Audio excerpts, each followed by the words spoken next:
보통 이제 그 하나님이 주신 꿈, 비전 이런 걸로 이제 무장이 되면 막 굉장히 열정적이고 또 가슴이 뜨겁고 또 행복하고 그리고 막 무한대로 끝없이 달려가고 그 이런 걸로 생각하시지만 그게 그런 게 아닙니다.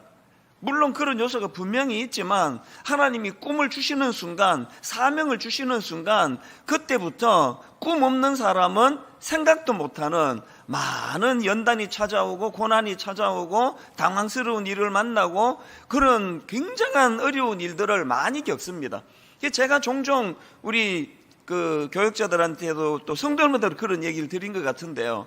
정말 이게 저는 이제 시계를 다시 돌려가지고 이제 한국으로 돌아오던 29살로 되돌려가지고 너 다시 한번 한국에 가서 목회자가 되고 또 교회를 개척하고 지나온 삶에 대해서 그대로 살기를 원하느냐, 아니면 시기를 다시 돌려가지고 이제 그거 안 해도 되도록 기회를 주겠다. 그러면요, 저는 망설이지 않고 하나님 말씀 끝나기도 전에 제가 걸어왔던 그 길을 다시 가기 원합니다. 저는 우리는 이제 죽었다 다시 태어나도 이런 게 통하지 않지만 만약에 그런 일이 있다 그러면요, 저는 죽었다 다시 태어나도 저는 신학교 갈 거고요, 목사가 될 거고요, 그리고 또 분당 우리 교회 같은 교회를 또 개척할 것 같습니다. 그런데 이게 굉장히 이율배반적인 게, 제 아들이 만약에 아빠, 저도 이제 아빠가 걸어갔던 그 길을 그대로 따라가고 싶습니다 그러면요, 굉장히 마음이 아플 것 같아요.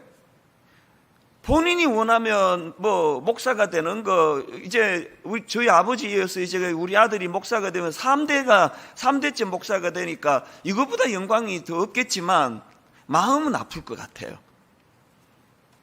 이게 뭘 말하는지 아시겠죠? 지나온 그 시간들을 때도 저는 이제 너무너무 하나님 은혜를 많이 받고 여기까지 왔지만 우리 부교육자들이 가끔 그런 얘기해요. 다시 하라 그러면 못할 것 같다. 인간적으로 하는 얘기죠. 그 말은 그 지난 19년 동안에 물밑에서 너무나 많은 일들이 있었다는 거거든요. 너무 당황스러운 일, 억장이 무너지는 일, 상상을 초월하는 이런 두려운 일, 그런 일들이 너무 많습니다. 그래서 이 목사님 가정이 좋은 게요, 아내와 자녀들에게 긍휼히 여김을 받아요. 우리 아빠 불쌍해 죽겠어, 이런 우리 큰딸이 주로 정이 많아서 그 얘기 많이 하는데요. 제가 오늘 본문을 묵상하다가 오늘 본문의 아브라함을 보면서 딱 이 생각이 떠오르는 겁니다. 불쌍한 아브라함. 자, 이게 무슨 말씀이냐? 어제 우리는 이 창세기 12장 5절 말씀으로 막 너무나 감동을 받았지 않습니까? 아브라함이 그의 아내 사레와 조카 롯과 하란에서 모은 모든 소유와 얻은 사람들을 이끌고 가나안 땅으로 가려고 떠나서 마침내 가나안 땅에 들어갔더라. 이게 얼마나 우리에게 큰 힘이 되고 위로가 됐습니까? 마침내 이루어주시는, 마침내 가나안 땅으로 인도해 주시는 하나님, 그렇게 하고 어제 너무 기쁘게 첫날 특별 새벽 부흥회를 마쳤는데요, 이 오늘은 이게 좀 분위기 좀 달라집니다.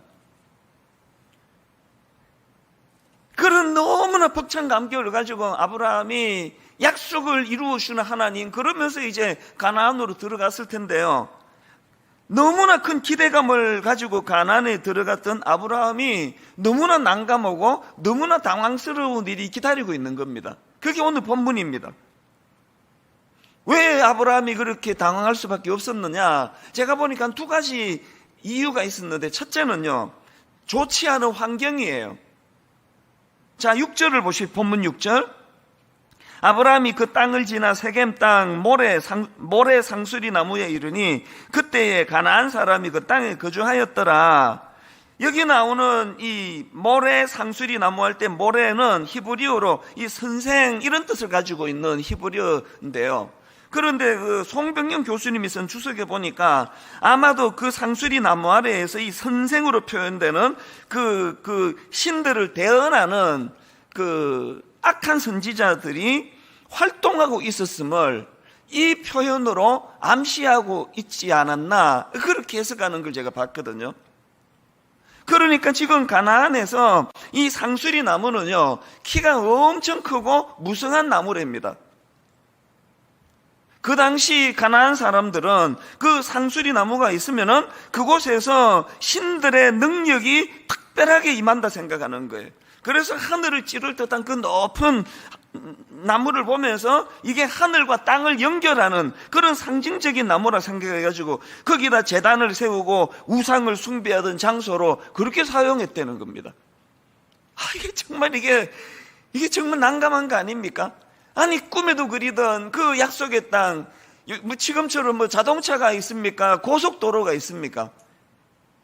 그저 하나님 주신 말씀 하나, 꿈 하나 붙들고 그렇게 가나안을 향해 갔는데, 성경이 기록하기를 가장 먼저 맞닥뜨리는 게, 가장 먼저 기록해 놓은 게 이게 그냥 상수리 나무가 아니라 모래 상수리 나무.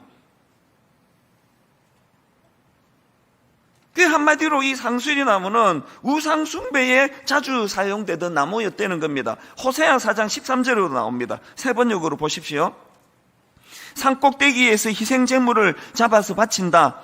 언덕 위에서 분향한다. 참나무와 버드나무와 상수리나무, 이 또 나오네요. 상수리나무의 그늘이 좋다고 거기에서도 제물을 잡아서 불살라 바친다. 너희의 딸들이 음행을 하고 너희의 며느리들이 간음을 한다. 이런 악한 도구로 쓰여지던 그게 그 당시의 상수리나무. 그러니까 아브라함은 너무나 큰 기대감을 가지고 하나님의 말씀 가지고 약속의 땅이라 그러고 꿈을 가지고 거기에 갔더니 거기에는 우상이 또 신전이 있고 우상 숭배가 만연하던, 그 보니까 무슨 생각이 들겠냐고요. 아니, 내가 있던 갈대아 우르하고 뭐 다른 게 하나도 없네? 이게 뭐가 신선해? 그런가 하면은 아브라함이 가나안 땅에 진입한 이후로 너무 기대감을 가졌다가 실망에 빠질 수 없었던 두 번째 이유가 뭐냐 생각해 보니까 거기에는요, 난폭한 가나안 사람들이 거주하고 있던 땅이더라는 겁니다. 6절 후반부를 보십시오. 아브라함이 그 땅을 지나 세겜 땅 모래 상수리 나무에 이르니 그때에, 그 다음 보세요. 가나안 사람이 그 땅에 거주하였더라. 아니, 하나님이 주시겠다고 약속한 땅에 갔더니 거기에 이미 다른 족속들이 그 땅을 차지하고 있는 거예요. 더군다나 그 땅을 차지하고 있는 그 가나안 사람들은요, 이 창세기 전반에 걸쳐서 대적자들이에요. 한마디로 환경은 그 상수리 나무 안에 우상 숭배가 만연하는 그런 좋지 않은 환경이고, 그리고 그 땅을 먼저 차지하고 있는 사람들은 대하기도 끔찍한, 여러분, 이게 나중에 우리는 메뚜기라, 그들 앞에 메뚜기같이 초라하다, 이렇게 만든 그 족속이 그 땅을 차지하고 있는 겁니다. 난폭하고 사나운 그들. 제가 앞에서 말씀드렸죠. 하나님 주신 꿈으로 달려가면 늘 가슴이 벅차고 늘 행복하고 늘 마음에 기쁨이 넘치고 그런 걸로 생각하시는데요, 절대로 그렇지 않습니다. 꿈을 꾸는 그 순간부터 괴로운 거예요. 꿈을 꾸는 그 순간부터 막 할 일이 막 너무너무 많습니다. 제 친구들요, 어디 회사 다니고 뭐 직장 다니고 했던 친구들, 제 친구 99%가 다 은퇴했습니다. 그리고 뭐 등산 다니는 친구도 있고 또 뭐 그냥 손자 맨날 그 사진 보내주고 이러는데요, 저는 지금도 그냥 뭐 하루에 뭐 수면 시간이 뭐 3시간, 4시간, 이 꿈꾸는 건 고달픈 거예요. 힘든 겁니다. 굉장히 힘듭니다. 이렇게 설명할 수가 있겠죠. 그러면 아니, 그럼 그렇게 힘든데 그 하나님 꿈 꾸라 그러실 때 안 꾸면 되지 않느냐고. 모르는 게 하나 있습니다. 하나님은 꿈꾸시는 자를 좋아하시기 때문이에요. 그리고 하나님은 그 열악한 가나안 땅에서 하나님은 아브라함에게 꿈으로 무장시켜 주시기 때문입니다. 결론을 이 기도로 하나님 앞에 나아가기를 사모하고 소원하며 마치기를 원합니다. 오늘부터 하나님께 구하십시오. 그저 꿈꾸면 고생하고 꿈꾸면 힘들다, 여기만 생각을 하지만 꿈꾸는 자에게 주시는 하나님의 임재, 하나님의 말씀, 꿈꾸는 자에게 주시는 그 꿈만큼 성장시켜 주시는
붙들고 나가기 원합니다.